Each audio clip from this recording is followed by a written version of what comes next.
Hello, today we're going to take a look at complex zeros of polynomials that have all real coefficients.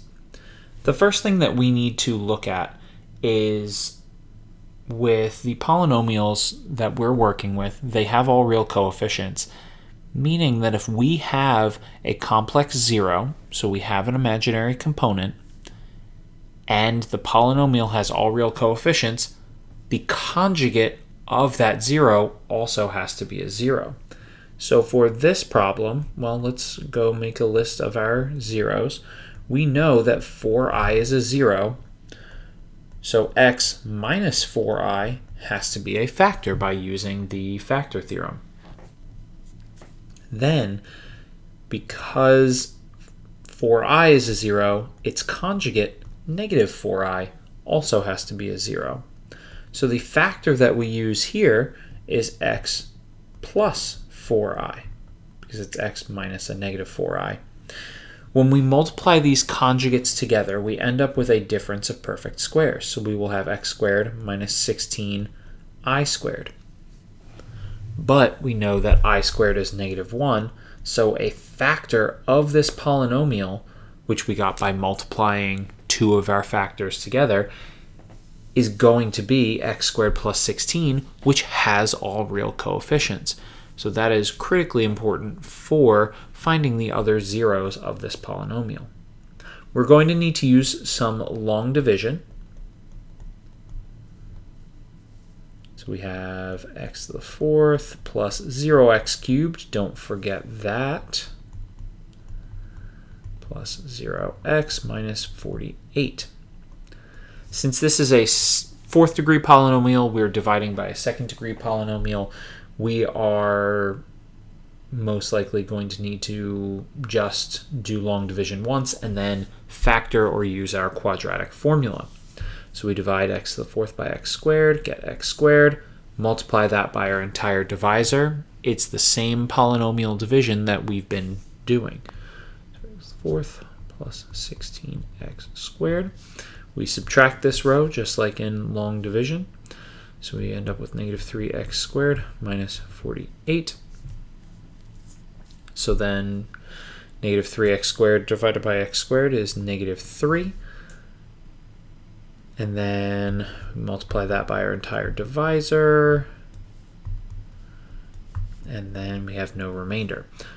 So another factor of this polynomial is x squared minus 3, which we can factor. It's a difference of squares. They're not perfect squares because 3 is not a perfect square, but it still factors into a pair of conjugates just like perfect squares would. So we have the square root of 3 and negative square root of 3 as zeros. Now, just like with imaginary numbers, if they're all real coefficients, the imaginary number is a 0. Its conjugate also has to be a 0. The same thing is true for radicals. There are all rational coefficients in this polynomial. So since the square root of 3 is a 0, the conjugate of that, negative square root of 3, also has to be a 0.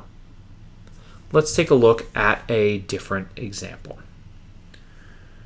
So if we are given that 3i is a root or a solution or a 0, depending on how it's phrased, of this polynomial, find its remaining roots and write it in its root factor form. We don't need to do that, but we still need to make a list of our zeros. We're going to have up to 4 zeros, well, exactly 4 zeros including multiplicities. Because it's a fourth degree polynomial, we know 3i is a 0 and negative 3i is a 0. Now, when we look at those factors, we have x plus 3i and x minus 3i.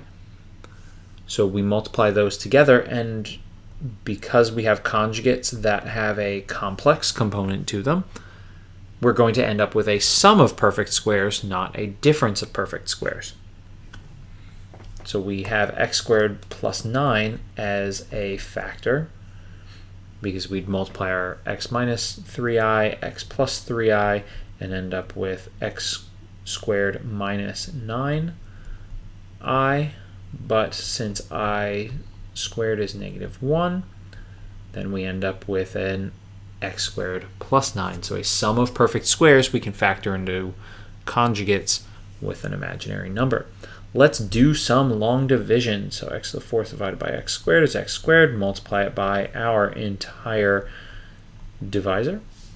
We subtract, so we end up with -3x squared. Don't forget the -2x cubed. All right, so we divide -2x cubed by x squared.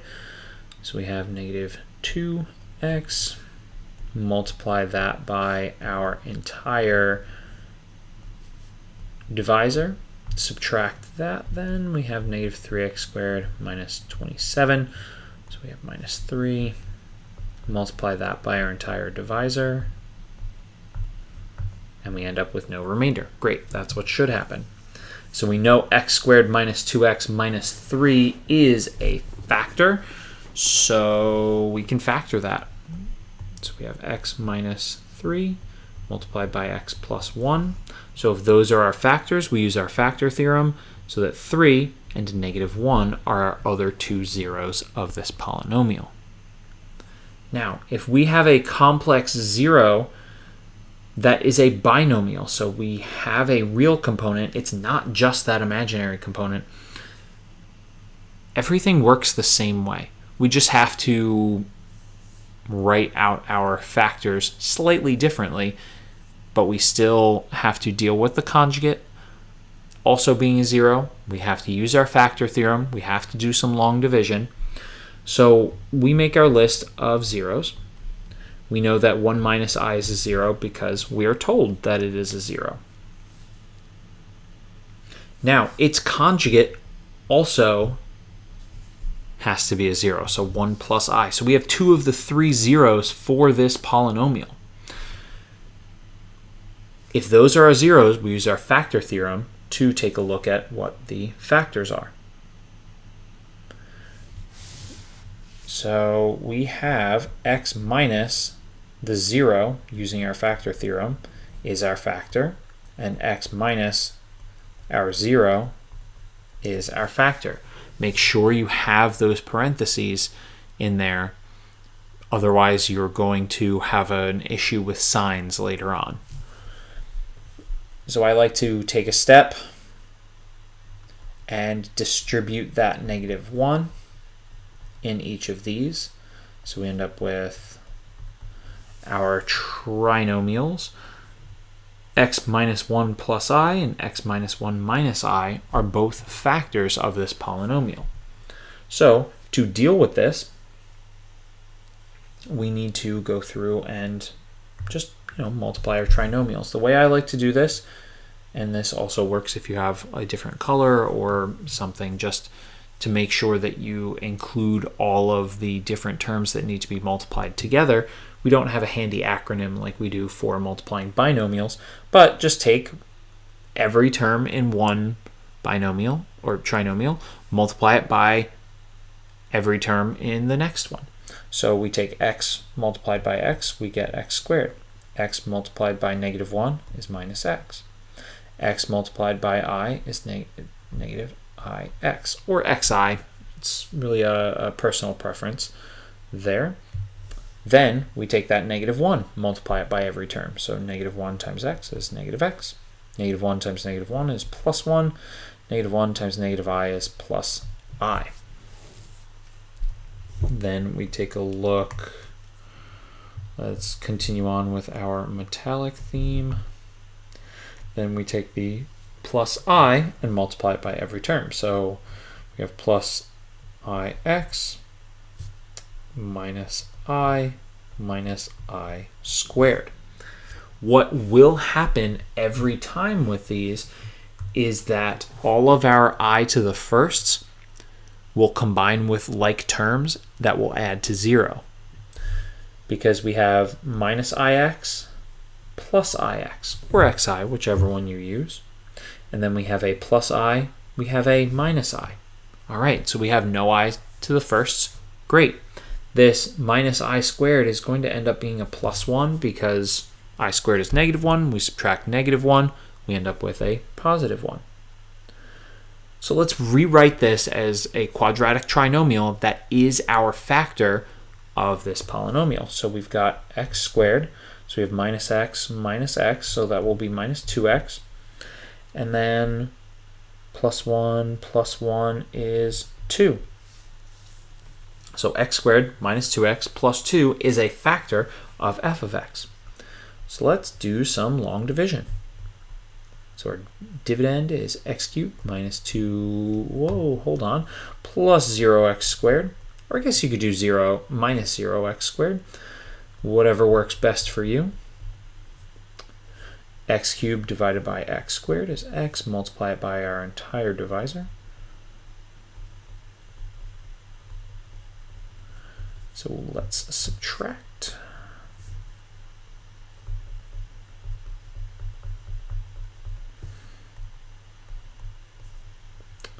Two x squared divided by x squared is 2. Multiply by our entire divisor. Subtract. And we end up with 0. Okay, x plus 2 is a factor, so -2 has to be a 0. The part that we need to make sure that we are being vigilant about is our signs in the beginning here when we're using our factor theorem to find our factors from the zeros. Because if we mess up signs there, our polynomial long division is not going to work out as well as it should. Let's take a look at one more here where we have a binomial as a 0. So we have our complex number 1 minus 2i is a 0. All right, so let's start making our list of zeros. I always like starting this out first because then it's a spot where we can write down information that's given to us and information that we know based on what we know about complex zeros of polynomials with real coefficients. So we know that 1 plus 2i also has to be a 0. Use your factor theorem with those zeros to find your factors. So it's x minus 1 minus 2i. Include that set of parentheses. It's very important. And then x minus 1 plus 2i. Distribute the -1.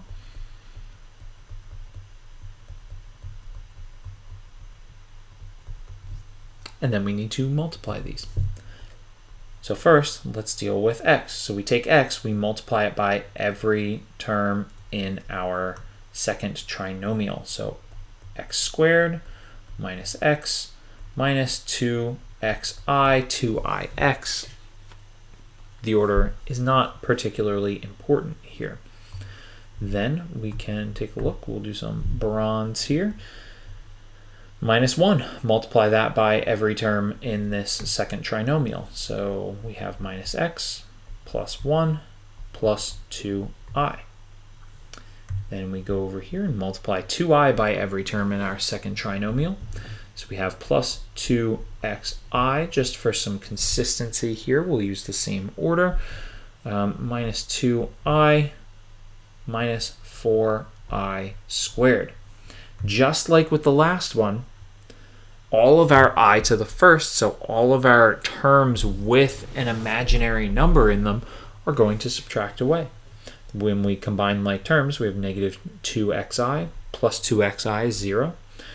2i minus 2i is also 0. And this -4i squared is just going to be plus 4 because I squared is -1. So we have x squared. And then minus x, so we've got minus 2x, and then we have plus 1 plus 4, so it will be plus 5. We know that this is a factor of f of x, so we can use polynomial long division to find another factor, and then either factoring or the quadratic formula to find the other ones. So we've got 4x to the 4th plus, actually we'll switch it up. So we'll do minus 0x cubed plus 17x squared plus 14x plus 65. All right. So 4x to the 4th divided by x squared is 4x squared. We multiply that by our entire divisor.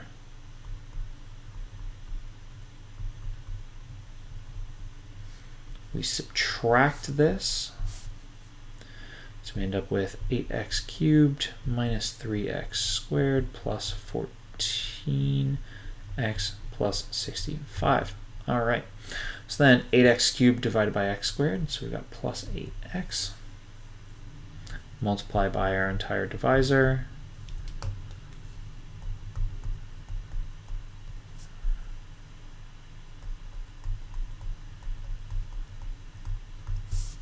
Subtract.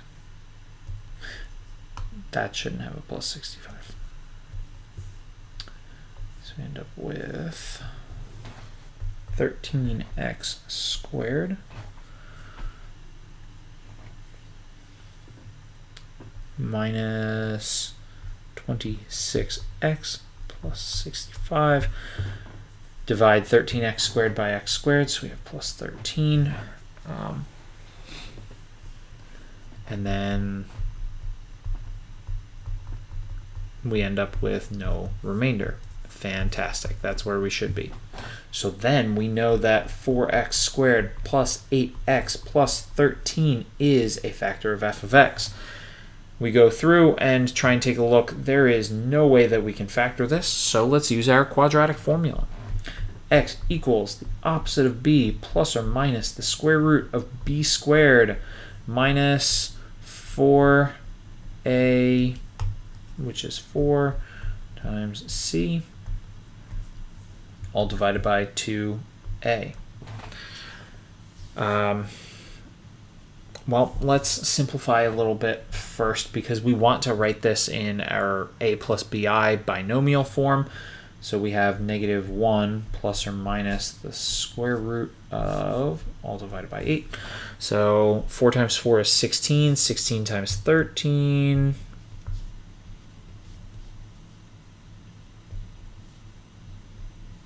is 208.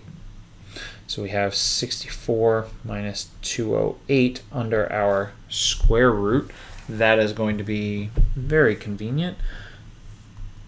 So if x is equal to -1 plus or minus the square root of -144, when we have the square root of a negative number, it's going to be an imaginary number. So square root of 144 is 12, square root of -1 is I. So we have x is equal to -1 plus or minus 12i divided by 8. We can factor a 4 out of the numerator and denominator of that 12i divided by 8. So we've got x is equal to -1 plus or minus 3/2 I. So the quadratic formula is another great indicator and another example of why when we have a complex zero of a polynomial, its conjugate also has to be a 0 because of this plus or minus here. So when we go back all the way up here to our list of zeros, so we have -1 plus 3/2 I, and we've got -1 minus 3/2 I. So the key thing here is that if we have a complex number that is a zero of a polynomial, its conjugate also has to be a 0. Thanks for watching.